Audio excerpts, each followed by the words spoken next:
Do y'all want to know what's more fun than bed riding? Absolutely nothing. Nothing's better than just laying in your bed all day doing absolutely nothing, being a bum. Today, that's what I'm gonna do. I'm gonna bed rot in my bed while watching some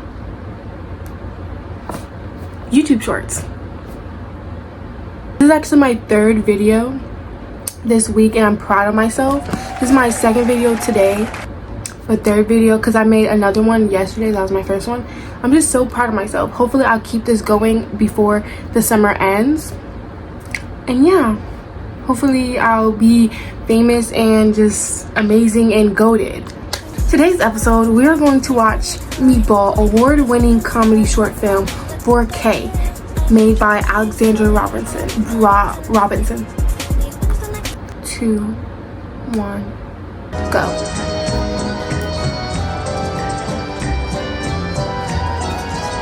Okay, just had to make sure it's recording. Oh wait, should I have my headphones on? I'm giving you all my love. Sempre sarai tu il mio amore. My dog. I feel like I should have my headphones on. Hold on. Can I talk to you guys for a second? Please? Nothing good ever comes from that. Are you in trouble with the law? No, I'm not in trouble with the law. Well, you're definitely not pregnant. Who's pregnant? Nobody's pregnant. Well, you would keep it though, right? Pass the bread, will you?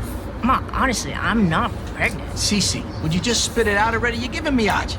Stop eating all the meatballs, Joe. I had 2. You're gonna sit there and act like you haven't eaten 12 meatballs? Oh, now I can't enjoy your mother's cooking? Go enjoy the treadmill. Do me a favor. Cece, you're worrying me. It's really nothing bad, honestly. She's a Democrat.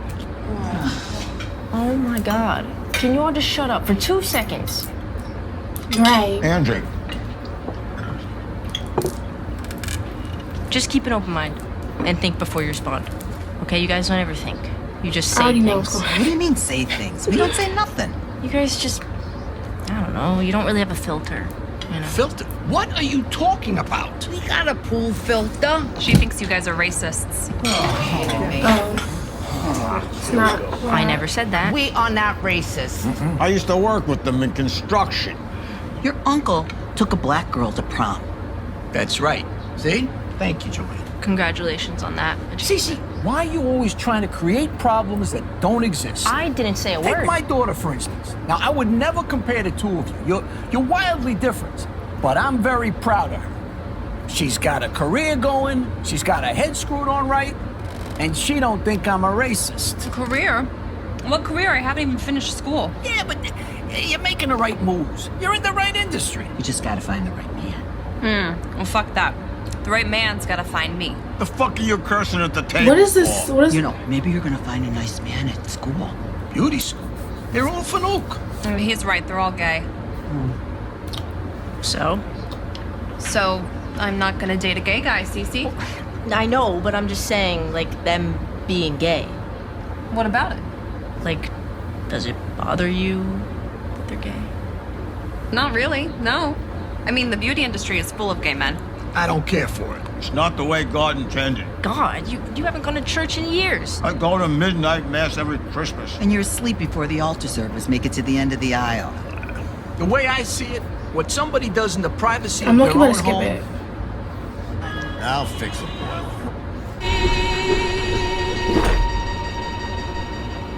Did he die? I don't care. Do you care? She played for you. All right, so there's nothing happening. Foundation so. is there. Okay, wasting my time. Go. This area is now open.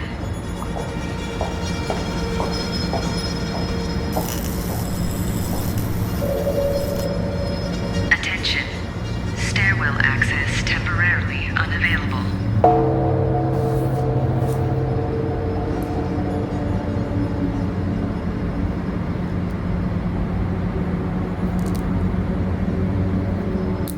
Attention.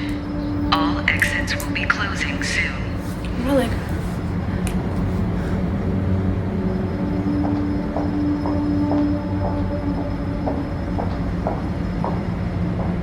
Oh, that's creepy. Oh my god. My car.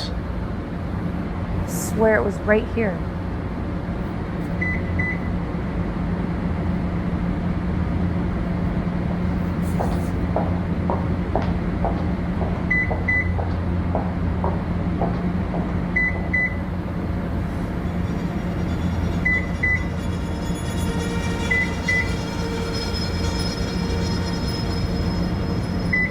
Maybe it's invisible.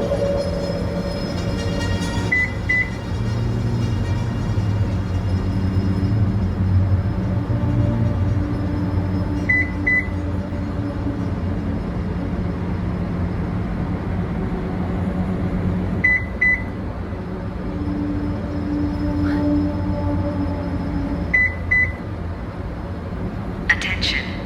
Please exit the area immediately. Ew, I'm freaking chopped.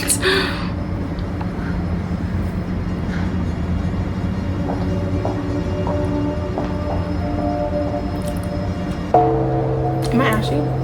Wait. Oh, that's mine. I don't think I'm ashy.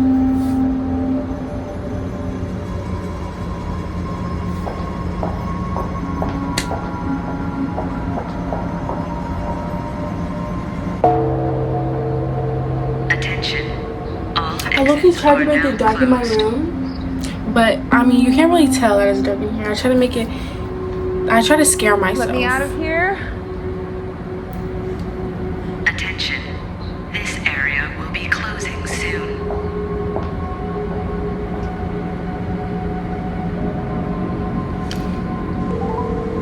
Call Emergency 000. services. Yeah, what type of number is that? Stuck in a parking garage? Someone will return your call shortly. Thank you.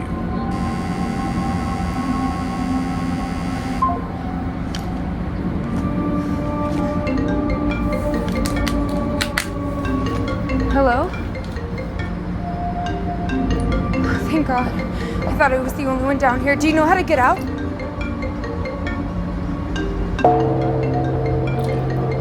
Ooh, that scared me.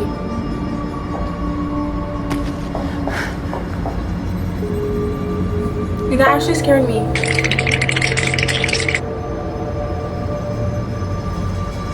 Can you lay down in bedrock?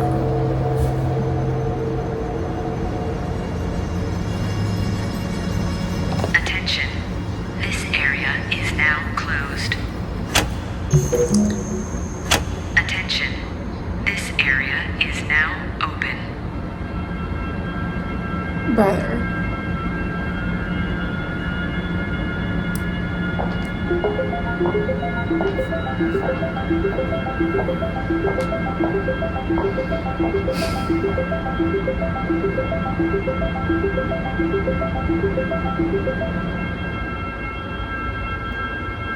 So a whole lot of nothing. Alright, that was low-key mid. Real fans No know shade. the. Okay, so this next one, this is gonna be the last one because it's 9 minutes. This one is 3 creepy true story short. Wait, what? 3 creepy true horror stories, and it's anime. And I'm a young teenage girl, and this happened recently. I can still remember the image in my head, playing over and over again. I live in an apartment complex on the 3rd floor. I don't usually get visitors, and when I do, it's just my aunties and cousins coming over. On this particular day, I was lying on my bed, watching YouTube as usual. I don't have a phone anymore since it gave me a lot of trouble, and then stopped working permanently. Anyway, after watching YouTube, I got up to greet my stepdad as he came home from work. After greeting him, I went back to my room where my brothers were on their bunk bed.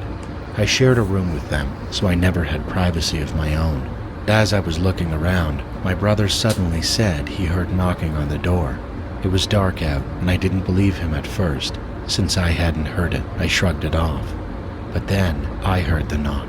My brother got up, but I told him to sit back down on the bed. I'm the oldest, and I didn't want my younger brothers opening doors for strangers. I walked up to the door. There was a chair right next to it. For some reason, I didn't want the person knocking to know anyone was home. So I didn't move the chair in front of the door to look through the peephole. Instead, I climbed onto the chair, leaning close, almost falling as I tilted my body to look. And that's when the fear hit me. I won't forget what I saw through the peephole. It was a masked man wearing a blue raincoat, almost like some kind of government worker. He was standing slightly slanted to the side, but what terrified me most was the gun. He held it right up to the peephole. How do you know he's right there? Almost as if he wanted whoever was looking to see it. Heart racing, I slowly stepped down from the chair. I slipped off my slides so they wouldn't make a sound. I turned to my brothers and gestured with my hand, shaping a gun, warning them to be silent. I quickly shut off all the lights and ran into my stepdad's room to tell him what I had just seen. What made it worse was that right before the man came, the electricity went out, and the internet too. That made it feel even scarier. My brothers ended up coming into my stepdad's room as well. We used the flashlight on his phone since the ceiling light in his room didn't work. The knocking continued. My stepdad wanted to check the peephole himself, but I wouldn't let him. I was too scared that even the slightest sound would give us away. We stayed in the room for over an hour. Eventually, it seemed like the man had left because we heard a little boy and his parents walking into their apartment on our floor. We could also hear kids playing downstairs on the first floor. That was when Kids, I what finally time is called it? my mom Thinking it's and 3 in asked the if we morning. could go to my aunt's house without telling her what had happened. We left in a hurry. I never saw that man again, but the thought still no. terrifies me. What if I had let my brother open the door? Then you were down? Oh, hey, no. Use the smart buying tool Prosper. I'm currently 28 years old, but this story happened when I was just 7, and I still remember it to this day. I used to go to a local park with some friends. We had been going there for almost 2 years, but over the last 5 months we noticed something strange. Every single day there was a short, fat, creepy old guy who would sit on a nearby bench. He'd just watch us and other kids for hours with this unsettling grin on his face. We stupidly went there without any parents or guardians, since the park was close to our house and our parents trusted us. This was back in 2003, and we were so young we didn't have phones to call for help. About 2 weeks after we started to feel uncomfortable with him watching us, he finally came over. It was just me and my 3 friends in the park that day. He walked up and asked us if we wanted to go to his house to play video games and check out his new dog. Since we were kids, we were foolish, and we agreed. Stupid. It sounded fun, and for a moment we thought maybe he was just a kind guy after all, but we were very wrong. He said his house was about a 20-minute walk from the park, so the 4 of us walked with him. About 10 minutes into the walk, a cop car drove by and started to slow down. The passenger cop leaned out the window, staring at us. The man told us to walk faster, saying that way we'd get more time to play games and to see his dog before having to leave. So we picked up the pace. But then, the cop car suddenly made a U-turn, and a loud voice shouted, "You there! Freeze! Put your hands on your head! You're under arrest!" We froze, confused and scared. The man bolted, but because of his age and size, he didn't get far. One cop tackled him to the ground and cuffed him, while the other officer asked us if we were okay and what had happened. We told him everything. He nodded and said it was very lucky they drove by when they did. Another cop car was called to drive us home, while the first car took the man to the station. The police explained everything to our parents. I would be and from that day terrified forward, we were banned from going to that if park. I was her. At the time, my parents thought I was He too need to young get to slapped, 'cause understand why would the he think details. that? Why did he think but that was when I okay? turned 13, they finally told me the truth. Wait, what? That man was a known. Hey. At the time, my parents thought I was too young to understand the details. But when I turned 13, they finally told me the truth. That man was a known sexual offender.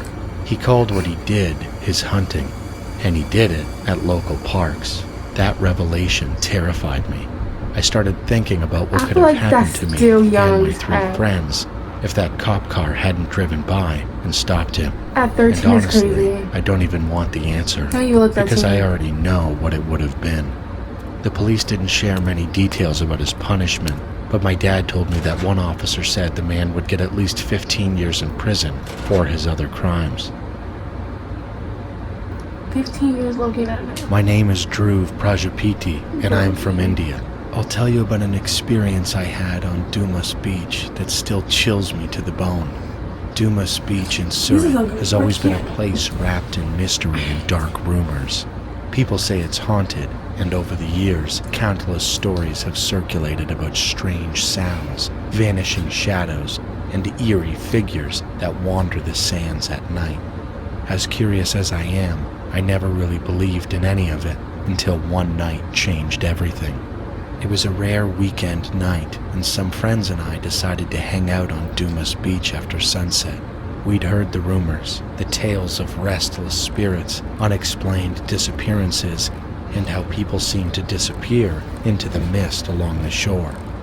But we just laughed it off, convinced it was nothing but local folklore meant to keep people away after dark. As we walked along the beach, the only sounds were the waves crashing and our voices echoing strangely in the emptiness. Then, without warning, an icy gust of wind swept across the beach. It cut right through us, and we all felt the sudden chill. One of my friends even joked, "Maybe it's one of the Why ghosts." his nose all the way but to the his laughter chin? faded when we heard it, a whisper, faint and breathless, like someone was speaking just behind us. We stopped, our senses on high alert, and looked around. There was no one.